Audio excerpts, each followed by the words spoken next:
Bonsoir. Désolée, la qualité d'image ne sera pas au rendez-vous aujourd'hui, mais c'est pas ce qui compte, je pense.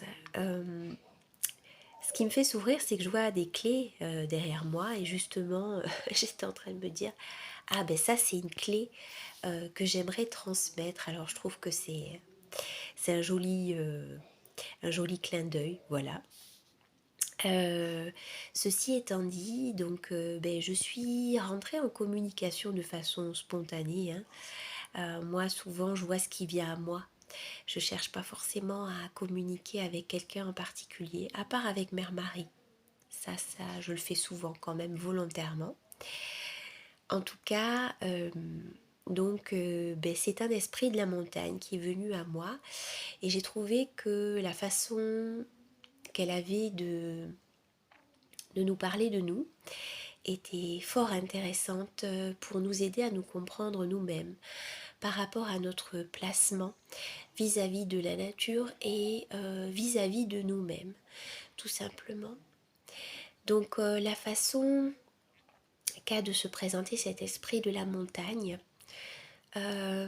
c'est que je vois comme une femme géante qui habite l'intérieur de la montagne. Elle n'a pas accès au jour.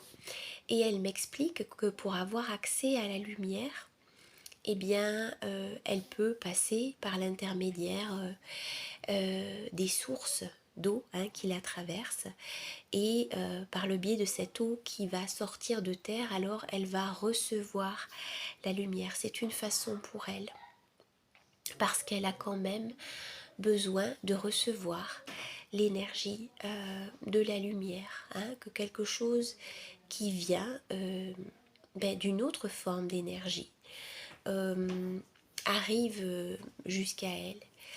Et la façon qu'elle a de se percevoir, c'est d'être un endroit de création et de gestation, hein. C'est là la terre, d'accord, qui va permettre en son sein de générer tout ce qui va sortir d'elle. Et tels que nous sommes, nous les humains qui évoluons à la surface, ben, elle nous dit que nous sommes au centre, hein. Nous sommes au centre, donc nous ne sommes pas à l'intérieur, nous sommes posés sur la terre, entre donc la terre et le ciel. Et que donc pour nous, il est facile de bénéficier de la lumière et des énergies de la terre. Donc en fait, nous sommes dans une étape de croissance. Et donc elle nous parlait par rapport au fait d'être placé au centre, d'être dans le cœur. Et nous avons échangé aussi par rapport justement à la terre qui souffre, parce que certains endroits de la terre ont accumulé ben, beaucoup de souffrance. Et comme exemple qui est venu, je ne sais pas si ça vient d'elle ou si ça vient de moi, mais en tout cas, c'est Hiroshima.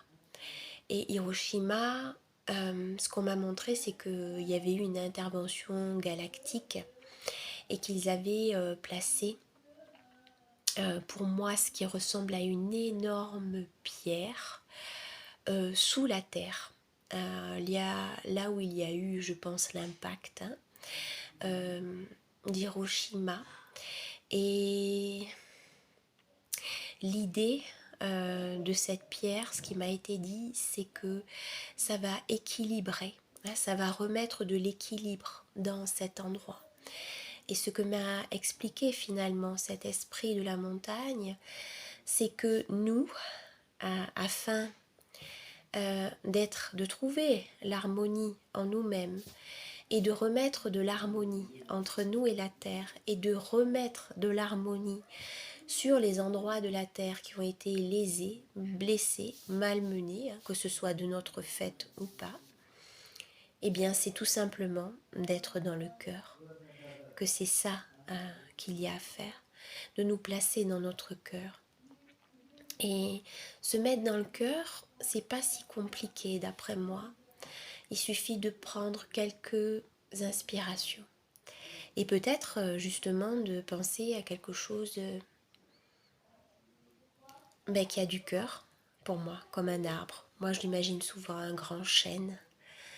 De penser à une image qui nous inspire l'amour. Moi je n'ai qu'à penser à me relier à cet endroit-là de mon corps et je vois que spontanément je m'y connecte et je sens une ouverture, une émanation de tout cet espace-là vers l'extérieur et un rayonnement vraiment à l'intérieur de mon corps. Donc voilà, n'oublions pas, pour nous faire du bien, ainsi que pour faire du bien à tout ce qui vit, de nous mettre toujours dans le cœur. C'est ce que nous conseille cet esprit de la montagne. Je vous remercie et à bientôt.